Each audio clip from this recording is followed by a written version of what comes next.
la gracia de hacer que me sienta vivo. Oh, oh, si supieras de verdad que tú eres mi eterno amor. Pedrino se le pone en tono romántico esta mañana de sábado, que recordamos tiene una máxima prevista para capital de alrededores en torno a los 33 grados. Realmente va a ser un día muy típico de enero en cuanto al calor. Los campesinos hablan de eterno amor, pero no es tan eterno el amor que se viene dando en estas últimas horas al conocerse el índice de precios al consumidor y las variaciones de precios, no solamente de los alimentos, que es uno de los temas que más preocupa. Y decidimos consultarle a Mariano Winograd porque él tiene una visión bastante particular de alguna de las versiones, testimonios y sentencias que se dan respecto de los aumentos que se vienen dando en torno a la canasta familiar, y queríamos justamente escucharlo. Hola Mariano, buen día. Marcelo Pérez Fantoni lo saluda. ¿Cómo va? Hola Marcelo, buenos días. ¿Cómo está usted? Gracias por llamarme, un gusto.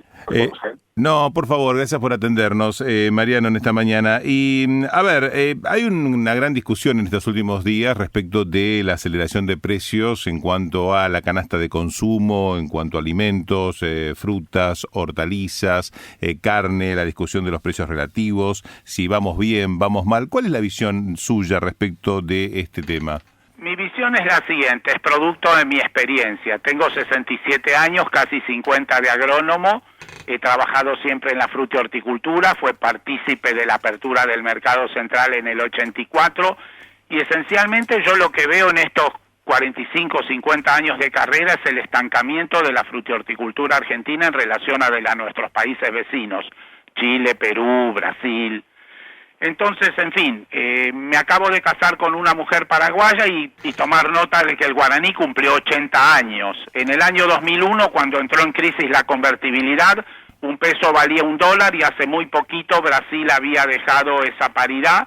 En Brasil valía un dólar 3 reales, y en Argentina, cuando se produjo la crisis del 2001, llegó a 4 pesos. Hoy vale 1.000.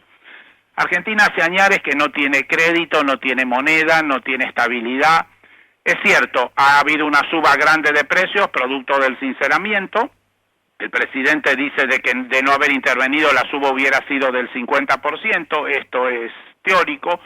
En fruta y horticultura los precios surgen de la oferta y la demanda. En este momento, en donde el consumidor está escaso de recursos porque ha subido muchísimo el combustible, se viene la suba del transporte, las prepagas, se viene el tema de la escuela, la realidad es que la gente tiene menos dinero para consumir frutas y hortalizas.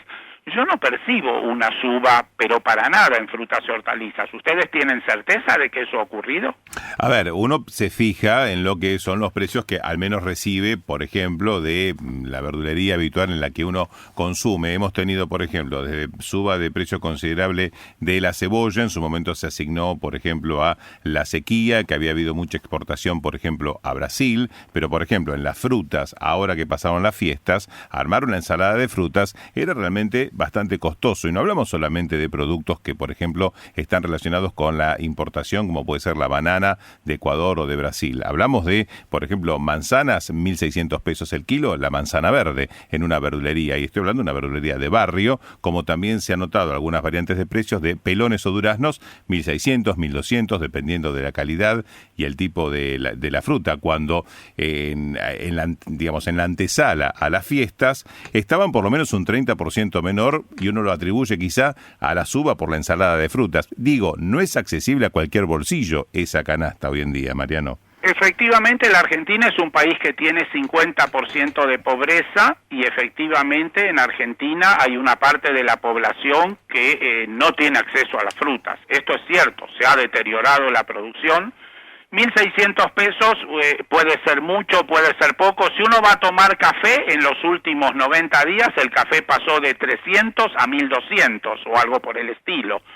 Entonces, el transporte es cierto, en Argentina costaba 60 pesos, pero en Uruguay siempre valía 1.000 o 1.500. Argentina vivía una distorsión, que es lo que efectivamente en esta elección un poco sorprendente, cuando todo hacía parecer que iba a ganar el candidato del gobierno, ganó este otro candidato que nos advirtió que marchábamos a una crisis tremenda. Yo soy uno de los ciudadanos que pienso eso. ¿El ajuste ahora va a ser dolorosísimo? Sí.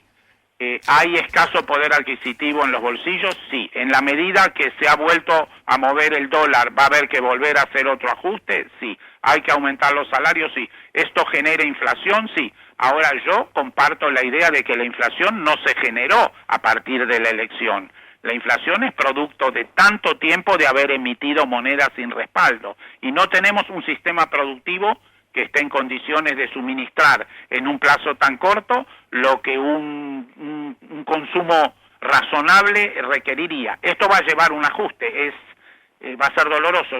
En el mercado lo vemos así, nos preparamos para 6 meses de dificultades, pero nosotros lo que no percibimos para nada es que nosotros podamos acomodar los precios a la inflación, sino muy por el contrario, los precios nuestros se van a deteriorar y no van a poder alcanzar la inflación, porque la forma en la que se forman los precios frutícolas es a partir del salario que le queda en el bolsillo al trabajador después de haber pagado las cosas que son ineludibles, supongamos la escolaridad de sus hijos, la salud, la energía, el combustible, y muy probablemente primero las harinas y las carnes y en última instancia frutas y hortalizas. Así se forman los precios. Ahora, Mariano, hay una cuestión que usted planteaba que es muy interesante respecto de justamente el reacomodamiento de precios, ¿no? Y una de las versiones y uno de los argumentos que más se ha escuchado desde prácticamente la campaña electoral y obviamente tras la asunción de Javier Milei es el tema de los precios relativos, que hay que ajustar los precios relativos, que hay que acomodar los precios relativos. Ahora, los precios relativos, primero, ¿a qué? Y segundo, usted bien señala la crisis también que provoca esto del ajuste respecto de los salarios. En cierto modo, salarios también forman parte de los precios de la economía. Entonces, ¿por qué ajustar solamente una parte y no ajustar el tema salarial que tanto preocupa? A ver, el precio del combustible es un precio internacional. En toda América valía $1 el litro y acá valía 30 centavos. Alguien dice, no, pero el dólar valía 350 pesos.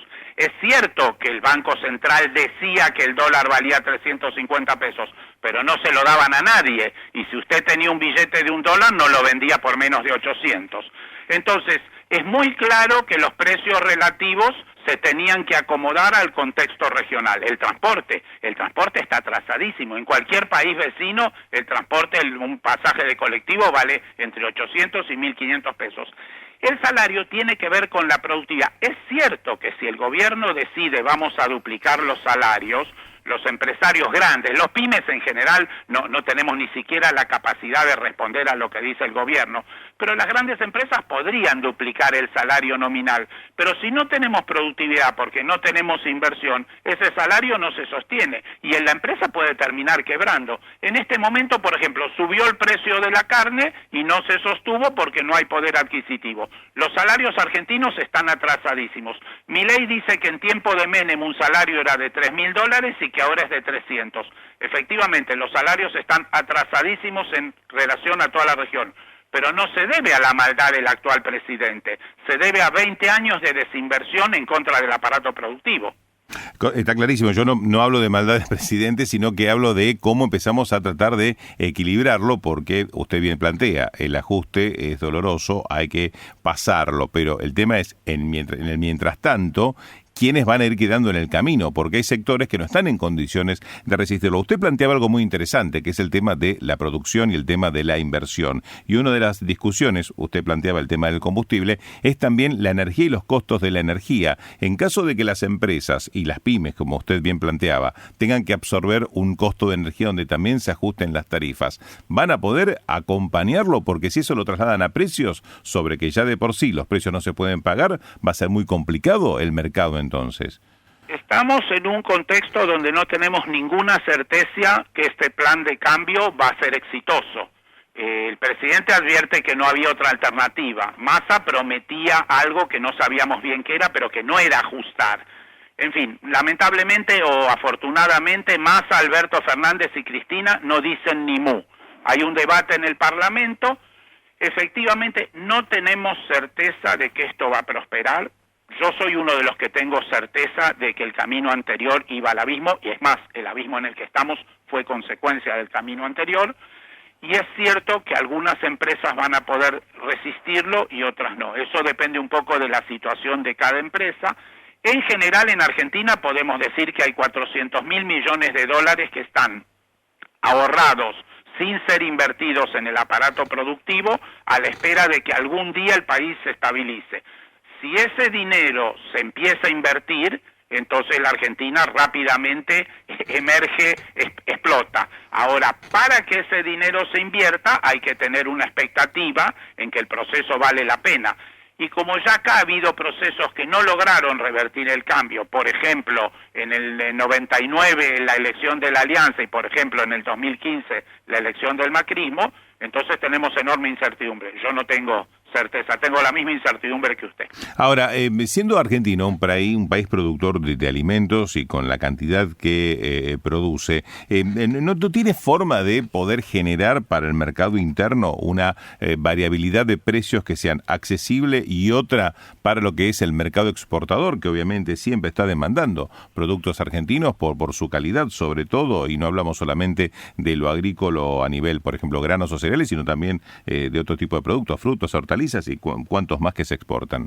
Bueno, esa fue la política del kirchnerismo, ¿no? Tener un dólar oficial dibujado, aplicarle un 35% de retenciones a las exportaciones agropecuarias y además prohibirlas, con la idea de garantizar, porque si nosotros a un productor agropecuario le damos un dólar de 350 menos 35% de retenciones, o sea 250, la fantasía era que para el consumidor argentino ese producto lo iba a pagar ese precio.